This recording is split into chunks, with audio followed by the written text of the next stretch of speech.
ሰላም ጤና ይስጥልን ውድ የሚኪያስ ሚዲያ ተከታታዮች፣ አሁን ያገኘነው ሰበር መረጃ አለ። ድምፃዊ ታሪኩ ገንካሲ ወይም ዲሽታ ጊና ሽልማት ለመቀበል ወደ አሜሪካን ሀገር ለመምጣት ቪዛ ጠይቆ የተከለከለው ለምንድን ነው? ቪዛ ጠይቆ የተከለከለበትን ምክንያት በዚህ መረጃ ላይ የምታገኙት ይሆናል።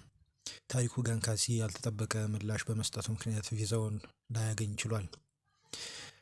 መነሻው ወዲህ ነው። በአሜሪካን ሀገር የሚገኘው ኢትዮጵያን ኮሚኒቲ ዲቨሎፕመንት ካውንስል የተባለው መንግስታዊ ያልሆነ ድርጅት የተመሰረተበትን 42ኛ ዓመት ምስረታ በዓል አስመልክቶ ባሳለፍነው ሐሙስ አርሊንግተን ቨርጂኒያ በሚገኘው ሬኔሳንስ ሆቴል ታዋቂ ግለሰቦች፣ የማህበረሰብ አባላትና ጥሪ የተደረገላቸው እንግዶች በተገኙበት ዝግጅት ላይ ስደተኞችን ያገለገሉ ማህበረሰባችንንም ያገዙ እና ለሰላምና ለፍትህ የቆሙ 3 ግለሰቦችን በደመቀ ስነ ስርዓት የእውቅና ሽልማት መስጠቱን መዝናኛ የተሰኘው የበይነ መረብ ሚዲያ በፌስቡክ ገጹ ላይ ይህን መረጃ አጋርቷል። ድምፃዊ ታሪኩ ገንካሲ ለሰላምና ለፍትህ መስፈን ላበረከተው ላቅ ያለ አስተዋጽኦ ሊሸለም ይገባዋል ብሎ ድርጅቱ በመወሰኑ በአሜሪካን ሀገር በእንግድነት ተገኝቶ በዝግጅቱ ላይ የተዘጋጀለትን ሽልማት እንዲቀበል አስፈላጊውን መስፈርት አሟልቶ አዲስ አበባ ለሚገኘው የአሜሪካን ኤምባሲ ግብዣ ጥሪ ወረቀት ልኮለት ነበር። ነገሩ የተበላሸው እዚህ ጋ ነው። ድምፃዊ ታሪኩ ገንካሲን ቪዛ ለመውሰድ ቃለ መጠይቅ ለማድረግ በኤምባሲው በቀጠሮ ቀን ከተገኘ በኋላ በቪዛ ኦፊሰሩ ቃለ መጠይቅ ተደርጎለት ነበር። ኦፊሰሩ አማርኛ መናገር የሚችል ፈረንጅ ነበር።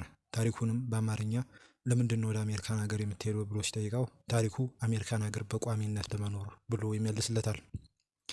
የቪዛ ኦፊሰሩም ወደ ሀገር የማትመለስ ስለመሰለኝ ብሎ ቪዛውን ይከለክለዋል። ፈረንጁ የቪዛ ኦፊሰርና ታሪኩ አማርኛ ቋንቋ ሁለተኛ ቋንቋቸው ስለሆነ ጠያቂውና ተጠያቂው ሳይግባቡ ታሪኩም ወደ አሜሪካ ሳይመጣ ቀርቷል። በዚህም ምክንያት ታሪኩ በሌለበት በወኪሉ አማካኝነት ሽልማቱ ተበርክቶለታል። ከሽልማቱ በኋላ በቪዲዮ ተቀርቶ በስፍራው ከጂንካ ባስተላለፈው መልእክት ይህንን ሽልማት ስለሸለማችሁኝ እጅግ በጣም አመሰግናለሁ። ወደ አሜሪካን ሀገር ለመምጣት አስቤ አልተሳካም። አሁን ጂንካ ተመልሼ በግብርና ስራዬ ላይ ተሰማርቻለሁ ብሏል። የግብርና ስራውን እየሰራ ባስተላለፈው የቪዲዮ መልእክት ላይ የዩቲዩብ ቻናላችንን ሰብስክራይብ፣ ላይክ እንድታደርጉ በክብሩ ጋብዘናችኋል። መልካም ጊዜ